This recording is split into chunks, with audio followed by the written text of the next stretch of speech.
मला तुकोबरायसारखं प्रामाणिक चरित्र सांगणारा पृथ्वीवर जन्मालाच आला नाही. लोक जर सुरुवातीला गरीब असले श्रीमंत झाले ना, आपली गरिबी झाकतात. जगद्गुरू तुकोबराय जेव्हा परमार्थात आले तेव्हा दर 15 दिवसाला कीर्तन व्हायचे विठ्ठलाच्या मंदिरात.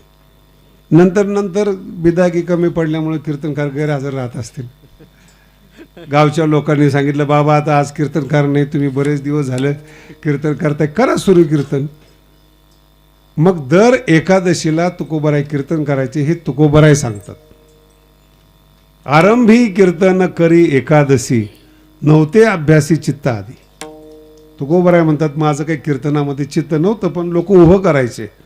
मग काही पाठ केली संतांची उत्तरे, विश्वास आणि आदर मनामध्ये ठेवून हळूहळू माझ्या लक्षात आलं की ज्ञान आहे. माझा मुद्दा व्यवस्थित लक्षात ठेवा. याला म्हणतात विचार परिवर्तन.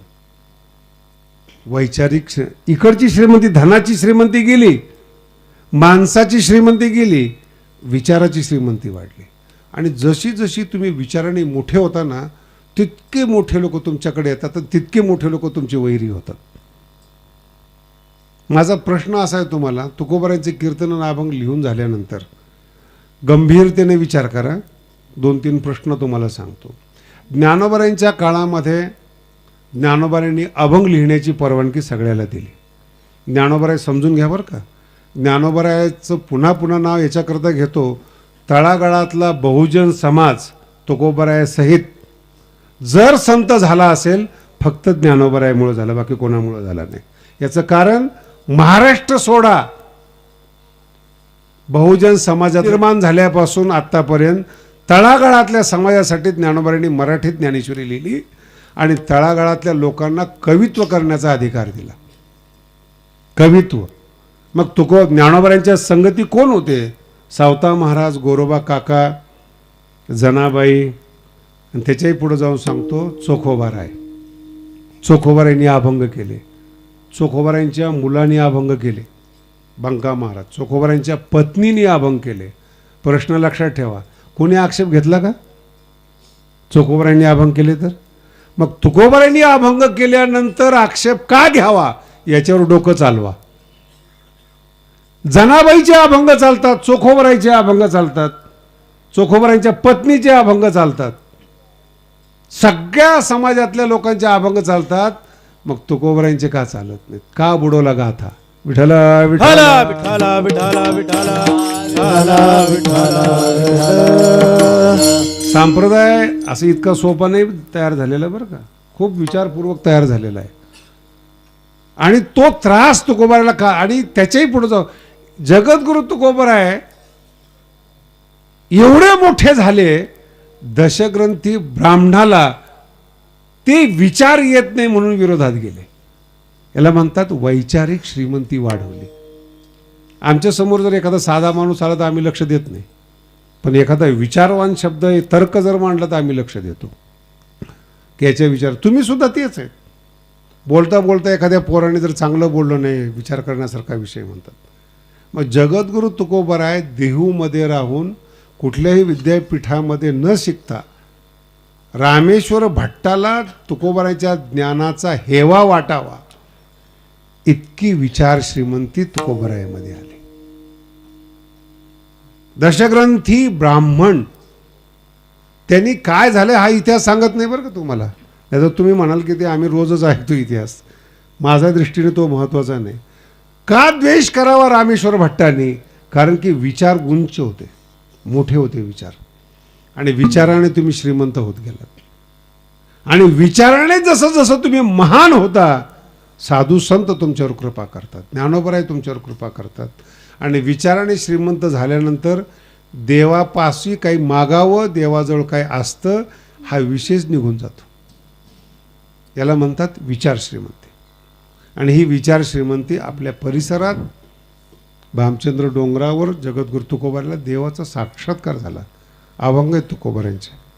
बाळ वेशामध्ये पांडुरंग परमात्मा आले. हे डोंगर म्हणजे भंडाऱ्या डोंगरापेक्षा मोठा डोंगर आहे बरं. तुम्ही परिसरात येता, आता पण विकास व्हायला पाहिजे होता, पण ठीक आहे. इथून पुढं तुम्ही डोंगरामध्ये एवढे लोक जमतात, निश्चय करा तुम्ही जरी मोठे नाही झाले तरी तुमच्या भागातले तुकोबाराय मोठे आहेत, परिसरातले तुकोबाराय मोठे आहेत. संतांची तुकोबारायची सेवा म्हणजे या डोंगराची सेवा आहे. या डोंगराची सेवा आहे. मी ज्या गादीवर बसलोय भगवान बाबांच्या, त्या डोंगरावर पूर्वी बाबा जायच्या अगोदर बाबांचा इतिहास असा आहे, 300 वर्षापासून अगोदर एक जागा आहे, नारायणगड नाव आहे, त्याचे ते महंत होते. आणि नारायणगडाच्या 8व्या पिढीतले तुकोबाराय आपले भगवान बाबा महंत होते. वादविवाद निर्माण झाला तिथे, काही कारणास्तव तो गादी सोडावी लागली भगवान बाबाला. आणि आता जो भगवानगड म्हणून प्रसिद्ध आहे, ती चोराला पैसा वाटण्याचं ठिकाण होतं. कारण की तुम्ही जर त्या गडावर आला तर तुमच्या लक्षात येईल, वरच्या माणसाला खालचे माणसं दिसतात, पण खालच्या माणसाला वरचा माणूस दिसत नाही. आणि ह्याचं नाव आहे चोराची जागा. वरून जर खाली बघितलं की आपल्याला पकडायला कोण येतंय का हे वरून दिसतं, पसार व्हायला जागा आहे. जिथं चोर आपले पैसे वाटत होते, वाटा करत होते, ती जागा भगवान बाबांनी निवडली. आणि त्या परिसरातल्या ऊसतोड कामगारांनी साथ दिली आणि तो गड भगवान बाबाचा प्रसिद्ध केला पूर्ण महाराष्ट्रामध्ये परिसरातल्या लोकांनी. अहो तुमचा तर 400 वर्षापूर्वीचा डोंगर आहे. तुम्ही परिसरातले लोक जर एक झाले, हेच सांगायला इथं आलोय. विठ्ठला विठ्ठला विठ्ठला विठ्ठला विठ्ठला. वैभव संपन्न तुकोबाराय आहेत, ज्याचं नाव घेतल्याशिवाय महाराष्ट्रात कीर्तन होत नाही. त्यांना इथे साक्षात्कार झालेले आहेत या डोंगरावर. आणि आपण सगळे या परिसरातली मंडळी आहात. किती मोठा होईल आता, इथपर्यंत आले म्हणजे ह्याच्या पुढे होणार आहेत. पण प्रेरणा ही आहे की दुसरे तीर्थक्षेत्र मोठे झाले, दुसरे डोंगर मोठे झाले, पण जगद्गुरु तुकोबारायचा विकास राहिला पाठीमागे. भंडाऱ्याचा खूप मोठा विकास झालेला आहे, होतोय. तुम्ही परिसराने जर लक्ष दिलं तर काय ताकद आहे तुम्हाला पैसे न द्यायची कोणत्या राजकारणी लोकांची. एवढे जर माणसं एकत्रित आज आले, तेवढे जर एखाद्या मंत्र्याकडे गेले ना, काय देणार नाही तुम्हाला, काय मिळणार नाही. विकास म्हणजे याचा अर्थ तुकोबारायसाठी नाहीत, आपल्या पिढीला कळलं पाहिजेत. इथे भगवंताचे पावलं लागलेत आणि जगद्गुरु तुकोबाराय इथून घडलेत. विठ्ठला विठ्ठला विठ्ठला विठ्ठला विठ्ठला. आणि मग ती विचाराची जशी श्रीमंती जगद्गुरु तुकोबारायांची वाढली, याला एक मान्यता असते बरं का. कीर्तन व्यवस्थित आहे का, पहिल्यांदा भावकी, नंतर बुद्धिमान लोक, नंतर विचारवान लोक, नंतर साधक लोक स्वीकारतात. आणि विचार जेव्हा परिपक्व होतात, पिकतात विचार, आणि मग तुम्ही संत म्हणून संत तुम्हाला मान्यता देतात. संत म्हणून समाज नाही, समाजाने संत म्हणलेली लोक तुरुंगात आहेत आज. समाजाने संत म्हणून काही फायदा होत नाही, संतांनी संत म्हटलं पाहिजे. आणि जगद्गुरु तुकोबारायला संत कधी म्हटलं तुमच्या लक्षात येऊ द्या. धरणेकरी ज्ञानोबारायकडे आला आणि ज्ञानोबारायने सांगितलं की तुकोबारायकडे जा. एका संतांनी जगद्गुरु तुकोबारायकडे पाठवलं म्हणजे ज्ञानोबाराय म्हणतात तुकोबाराय आता परिपक्व झाले, संत झालेत, इथून पुढे ते कारभार करतील. ज्ञानोबारायने दिलेला आदेश. आणि जेव्हा मान्यता दिली तुकोबारायला, तेव्हा हृदय भरून आलं तुकोबारायांचं की माऊली सारख्या मज पामर आहे.